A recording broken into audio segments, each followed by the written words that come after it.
여러분 안녕하십니까. 대덕이 개발한 실용 위성을 싣고 우주로 향할 예정이었던 한국형 발사체 누리호의 3차 발사가 전격 연기됐습니다.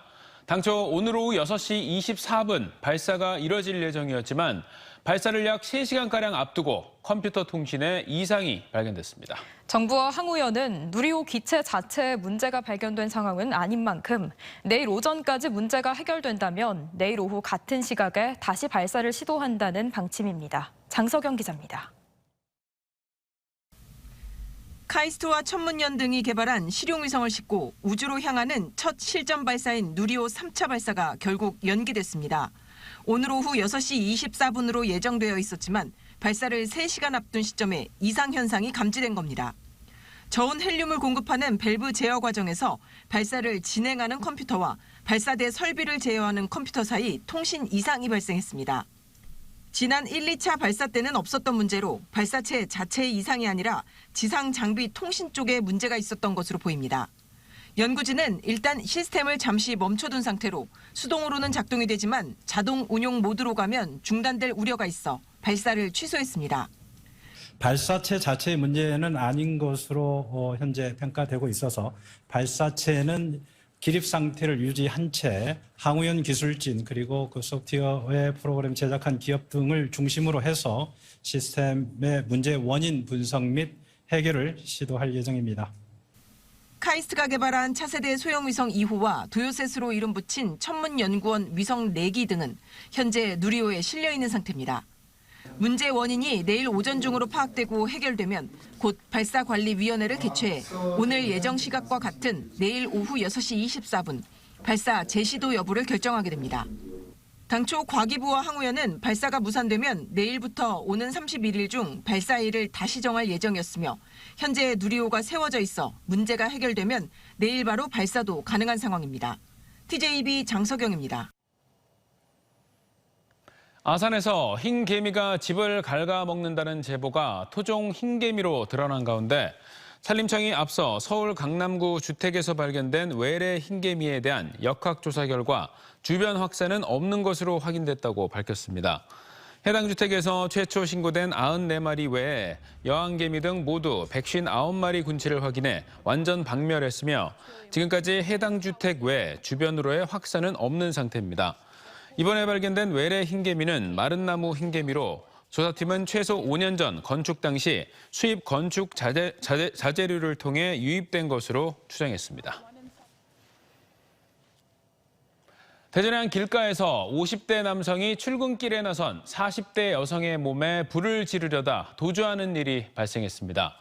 범행 이틀 만에 야산에서 숨진 채 발견된 가해 남성은 평소 여성의 거부 의사에도 수차례 연락을 하며 공포감을 준 것으로 알려졌습니다.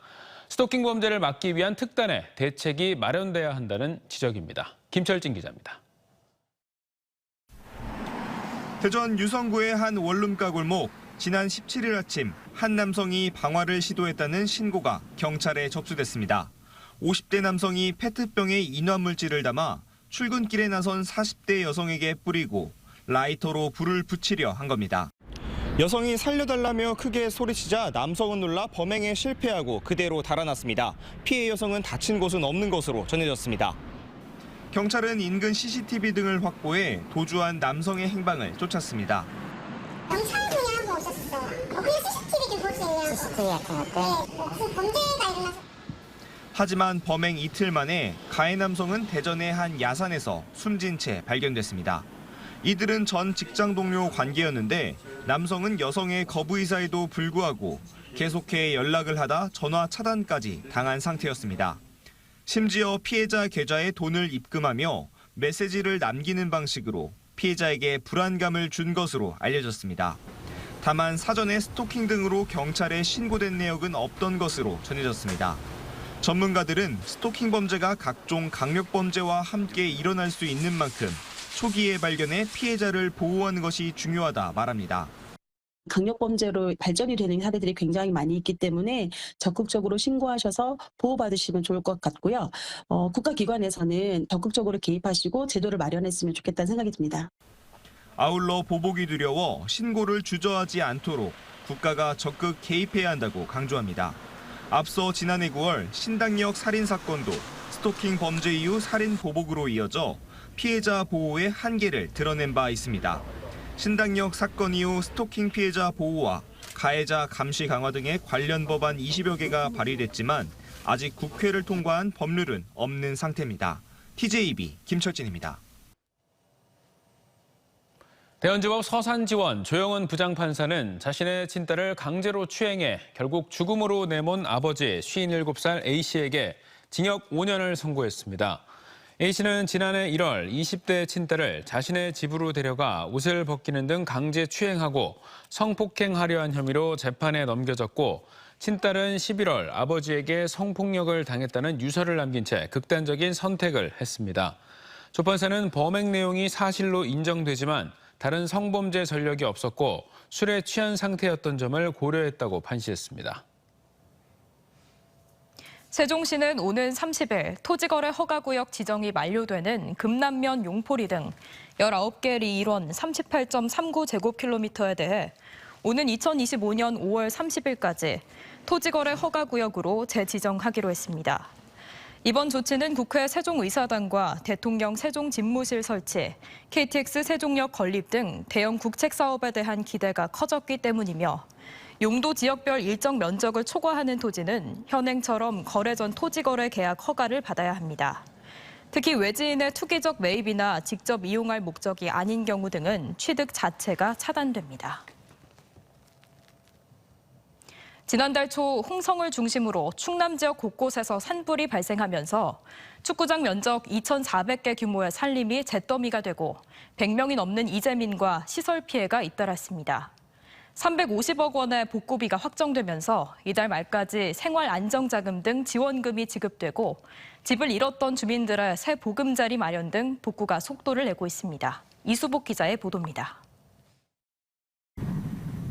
지난달 2일부터 사흘 동안 홍성을 비롯해 보령과 부여 등 충남 곳곳에서 난 대형 산불로 산림 1,720만 제곱미터, 축구장 2,400개 규모가 잿더미로 변했습니다.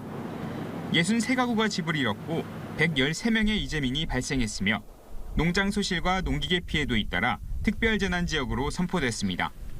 정부와 충청남도는 산불 피해 복구 비용을 350억 원으로 확정하고 본격적인 피해 복구 지원에 나섰습니다. 집이 완전히 소실된 주민에겐 주거비 4천만 원으로 지난해 강원 산불보다는 200만 원 늘었고 구호비 48만 원이 지급되며 반파 피해는 절반이 지원됩니다. 또 2인 가구당 103만 원 상당의 생계비도 지원합니다. 각종 시설 피해를 입은 농업과 임업 종사자들에게도 총 17억 4천만 원 상당의 지원금이 나옵니다. 생활 안정 지원과 농축 임업 피해 지원 등 사유재산 지원금 41억 1,900만 원은 5월 말까지 모두 피해 주민들께 개별 지급토록 하겠습니다. 집을 잃은 이재민들의 새 보금자리 마련도 마무리 단계입니다.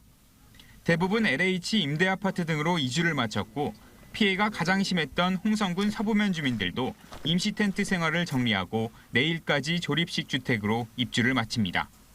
이재민들은 당장에 몸 누울 곳을 마련해 다행이라면서도 산불 피해 이전의 삶으로 돌아가기까진 지속적인 관심이 필요하다고 호소했습니다. 이미 일어났고 이제 잊어야 되겠죠. 그러나 지속 가능한 어떤 우리들이 걸어 나갈 수 있을 때까지 좀 많은 관심을 가져 주십사 하는. 이 같은 지원금 이외에도 전국에서 보내온 산불 성금이 37억 원가량 모여 다음 달 중으로 피해 주민들에게 추가 지급될 예정입니다. 산림복구에는 272억 원가량 쓰이는데 우선 수해와 2차 피해 예방을 위해 긴급 벌채하고 조림 사업은 2에서 3년이 더 걸릴 예정입니다. TJB 이수복입니다. 지난해 9월 7명이 숨지고 1명이 중상을 입었던 화재 참사로 문을 닫았던 현대아울렛 대전점이 이르면 다음 달 12일쯤 재개장할 전망입니다. 인명피해가 컸던 지하 직원 휴게실과 하역장이 지상으로 옮겨진 가운데 일단 지상층부터 문을 열고 지하층은 9월쯤 문을 엽니다. 지난 9개월간 생계에 큰 어려움을 겪었던 입점업체 점주들도 아울렛 주변 산책로 청소에 나서며 기대감을 내비쳤습니다. 노동현 기자의 보도입니다. 대전 현대 프리미엄 아울렛에 입점해 있는 점주들이 쓰레기 봉투와 집게를 들고 한자리에 모였습니다. 재개장을 앞두고 아울렛 바로 옆에 있는 관평천 주변을 깨끗이 청소하기 위해서입니다. 아울렛 운영이 중단되면서 9개월간 여기저기 아르바이트를 하며 힘든 시간을 보냈지만 재개장 준비가 본격화되면서 설레는 마음이 큽니다. 일을 안 하다가 갑자기 하다 보니까 또 고객들을 맞이할 수 있는 그런 여러 가지 마음의 준비를 해야 되기 때문에 지금은 좀 가슴이 이제 벅찬 부분이 있습니다. 지하주차장 입구 도색을 비롯해 재개장 준비가 속도를 내는 가운데 현대아울렛 대전점 측은 지난 22일 유성구의 영업 재개를 위한 건물 임시 사용 허가를 접수했습니다. 유성구는 인명피해가 컸던 지하층 직원 휴게실과 하역장 일부를 지상층으로 옮긴 것을 확인했고 서류 검토와 현장 확인을 거쳐 다음 주 중으로 허가를 내준다는 방침입니다. 휴게실도 본건물 2, 3층 쪽으로 옮기고 분리수거장도 기존 주차장 북측에 이제 새로 마련을 하는 걸로 다 옮겼고, 구청 승인이 떨어지면 영업정지에 대한 노동청 심의를 거쳐 재개장일이 확정될 예정인데 현재 유력한 시점은 다음 달 12일로 전해졌습니다. 다만 재개장하더라도 지상층만 문을 열고 지하층은 대수성 공사를 마무리한 뒤 9월쯤 개방하는 방향으로 협의가 진행 중입니다. 현대백화점그룹 측은 인허가와 심의가 진행 중인 만큼 재개장 날짜를 확정할 수 없지만 다음 달 중순 재개장을 목표로 고객들을 맞을 준비를 하고 있다고 밝혔습니다. TJB 노동현입니다. 충남대는 대덕 캠퍼스 입구 교문 리모델링 사업을 마치고 CNU 파빌리온을 개장했습니다. CNU 파빌리온은 교문 옆 경비실 부지를 활용한 지상 1층 200제곱미터 시설로 충남대 기념품 판매점과 학생 주민들이 이용할 수 있는 카페가 들어섰습니다. 앞서 충남대는 캠퍼스 시설 현대화로 사용하지 않게 된 교문 경비실 활용 방안을 논의한 끝에 사업비 7억 5천여만 원을 투입해 CNU 파빌리온과 충남대 포토존, 광장 등을 새로 조성했고 진입로 환경을 개선했습니다. 부여군 백마강변에 체계적인 카누 훈련과 선수 양성을 위한 카누 종합훈련센터가 세워집니다. 군은 올해 말까지 기본 실시 설계를 한 뒤 내년 말 완공을 목표로 규안면 백마강변에 88억 원을 들여 수중 훈련시설과 체력 단련장, 숙소, 교육장 등을 갖춘 카누 종합훈련센터를 건립할 계획입니다. 현재 부여군청 카누 선수단은 열악한 야외 훈련장 여건에도 매년 2~3명의 국가대표 선수를 배출하고 있고 각종 전국대회에서 우승하고 있지만 훈련장이 낡아 경기력 향상에 한계가 있다는 지적이 제기돼 왔습니다.